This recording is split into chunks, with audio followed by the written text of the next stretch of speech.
Hey everyone, welcome back to the channel. Now, a couple of weeks ago, I posted a video with the Skydio 2 drone, using its autonomous following feature to follow me around on a motorcycle as I rode around on some trails. Now, I had a lot of fun with the Skydio 2, and it's an incredible drone, but just after a few short weeks, I am going to be moving on to a different drone, and here's why.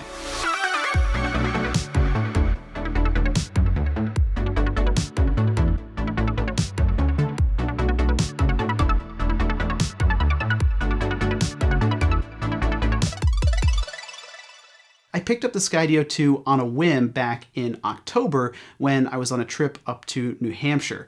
I immediately did the run away with the beacon in your hands thing to test it out, and it was awesome. The features were really cool. Now, unfortunately, I didn't get to shoot much on our trip up to New Hampshire because the weather was pretty rainy the whole time, but what I did shoot was extremely impressive. I was looking for a drone that would follow me around on a motorcycle, and the Skydio 2 did that flawlessly. My first ride with it, I started it up and hopped on my 1980 Honda XL 250, and Skydio followed me down a beautiful fall foliage street in New Hampshire.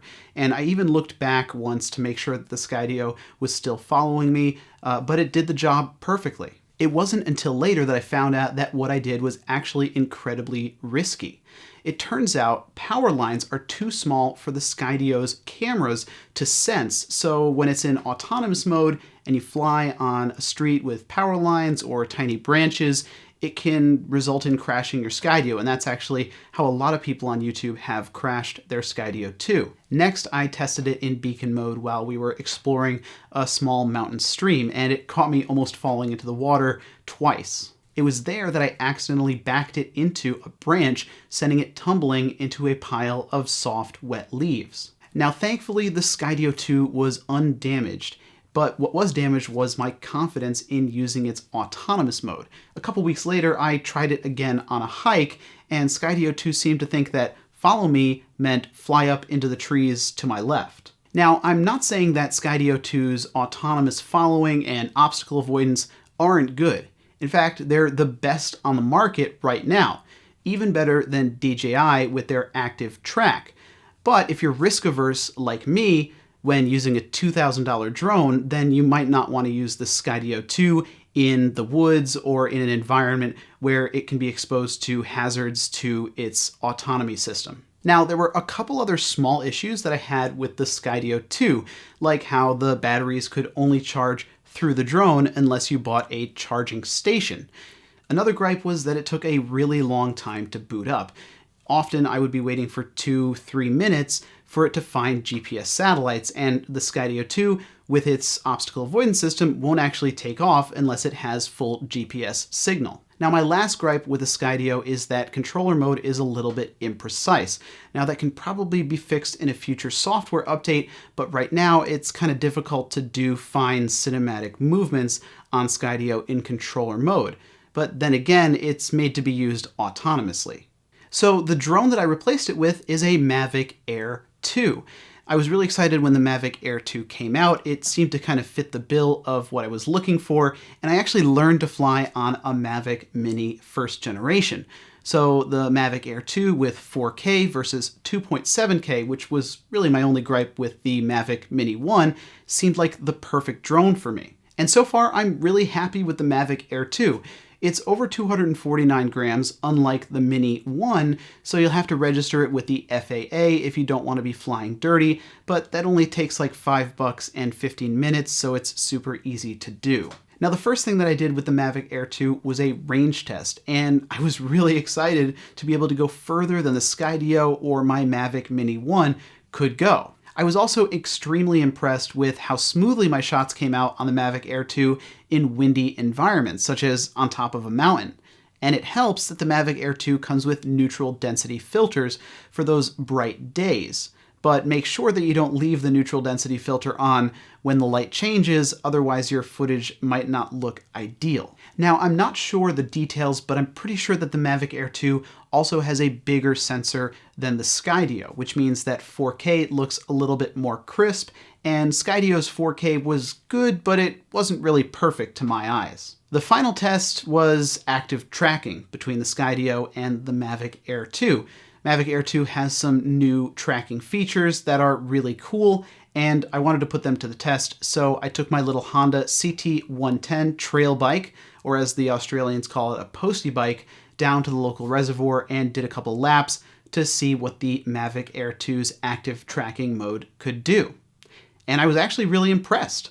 The active tracking mode kind of goes seamlessly in and out of the control scheme on the DJI, which I'm kind of used to coming from the Mavic Mini 1, and you can do more with it than the Skydio because there's more range to it.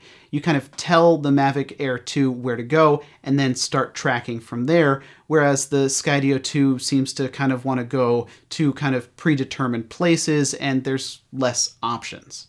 Now, the Skydio 2 did also release a software update a couple months ago that expanded the autonomy options. So, of course, Skydio 2 is probably going to receive another update in the future with even more options for active tracking. Now, if I was running through a forest, I would probably still choose the Skydio 2's autonomous engine over the Mavic Air 2's autonomous engine. But then again, it's wintertime and all the leaves are down from the trees, so with any drone, that would be a risky proposition. Another thing that I picked up for the Mavic Air 2 was a USB-C to iPhone cable. Now, this cable will allow me to plug in my iPhone to the controller, but not have to put it in the little controller mount, which, by the way, I like the controller a lot. I didn't really like the way the Mavic Mini 1's controller folded out, so this new controller is really comfortable to me. I've heard mixed reviews of it online, but personally, I'm in the for it camp. Another reason that you'd want that USB-C to iPhone cable for your controller is further down the line, when the SDK comes out from DJI for the Mavic Air 2, third-party apps will be able to control the drone, which means apps like Litchi, which just added support for the Mavic Mini 1 to do FPV mode, which is super cool, will be able to use FPV mode and all the other features on Litchi with the Mavic Air 2, which I'm really excited for and I'm really hoping comes soon. Now, DJI said that their roadmap includes Q4 release for the SDK, and we're almost at the end of Q4, so hopefully we should see it any day now. Now, the Mavic Air 2's battery charging station is a little weird coming from the Mavic Mini 1.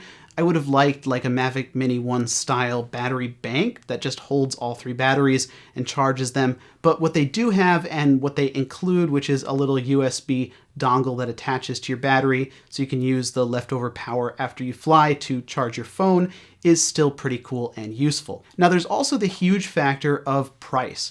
The Skydio 2 is twice the price of the Mavic Air 2, but that's kind of because Skydio is a relatively young company that doesn't have the economy of scale that DJI has, at least not yet, and also the fact that Skydio is produced in the US as opposed to China, where DJI makes their drones, where manufacturing costs can tend to be cheaper. Now, all in all, these are amazing drones, the Skydio 2, the Mavic Air 2, and of course the Mavic Mini 1. And they're super useful tools for filmmaking or just having fun. And which one you choose is really up to you. If you want something that's more going to fly itself, definitely still go with the Skydio 2. Its autonomy and obstacle avoidance are second to none. But if you're looking for something that has a slightly better sensor and a couple more features and kind of smoother software, then the Mavic Air 2 is definitely the one to go for.